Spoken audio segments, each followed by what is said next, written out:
Siyempre. O hindi naman, yun. Wala kung saan muna ako dinadala. Ano, ang ganda. Astig, no? Tingnan mo yung view. Mamaya punta tayo doon. Mas doon, mas maganda pag mas malapit. Buti nga gumanda yung panahon. Lakas mo Pinagbigyan talaga. tayo. Lakas mo talaga kasi kanina maulan. Tapos tignan mo ngayon. So, umukay na siya. Umaayon sa atin ang panahon. Pinagbibigyan tayo. Kasi minsan na lang tayo lumabas eh. Kaya nga, busy mo pa rin kasi. Kahit may bakasyon na. Pero at least, may time pa rin tayo mag-relax. Ano rin kasi, Joy, ito yung time, ito yung way ko para makabawi sa'yo. Kasi lagi tayo hindi magkasama. Pero, di ba, ano naman natin yun? Alam naman natin na... Okay lang naman sa akin kahit hindi ka bumawi kasi araw-araw okay na sa akin. Yung magkausap tayo. Kahit update lang. Update. Iba pa rin pag ganito. Maganda din pag bihira lang tayo lumabas, no? Kasi laging special. Feeling natin special. Parang laging bago. Kaya nakaka-excite din pag medyo matagal tayo, hindi masyado nakikita. Di ba? May excitement. Hindi nawawala yung thrill. Tsaka yung adventure. Tsaka yung surprise.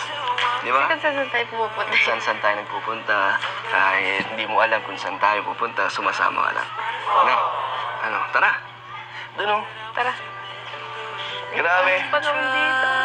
Sobrang na-appreciate ko tong nature dito. Kasi, Ganda, no? di ba nature lover ka? Oo. Kaya na-appreciate mo lahat ng mga nakikita mo sa tanawin. Siyempre, mas na-appreciate kasi kasama. Hindi na talaga yung magdadala dito, di ba? Talagang dahil Hindi sa... maganda to pag hindi ka kasama. Yan. Walang say-say ito, walang something na special pag hindi natin kasama yung isa't isa. Kahit gano'ng maganda yung lugar, no? Totoo ba? Totoo.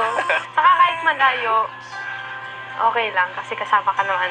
Mas gusto ko malayo kasi para mas matagal tayong magkasama sa biyahe pa lang, di ba? Sulit na agad. Grabe, ang ganda tignan pag puro green, no? Talagang ang sarap sa mata. Tapos ang ganda ng mga tanawin, ang gandang tumingin at tumitig habang nakaupo lang dito. Ganda? Ganda. Ganda, no? Sobrang ganda ng view. Kahit di na ako gumalaw dito maghapon, okay lang. Doon ako yung view. Ito kasi yung view tinitignan ko. Pero so masaya ka naman, Joy, sa lugar na kung saan kita dinala. Sobrang saya ako kasi lately parang nakaka-stress eh. Kasi finals namin tapos nag-enrollan kami. Sobrang hassle ng... Tapos ang init pa. Grabe, parang sa buong school year, stress ka lang. Pero at least nakaka-relax yung mga lugar na kung saan kita dinadala. Oo naman. Masaya talaga pag tayo, kahit ako din naman, stress din naman sa mga ginagawa ko at nakakapagod. Pero buti na lang may Sabado na ulit na lagi tayong nakikita.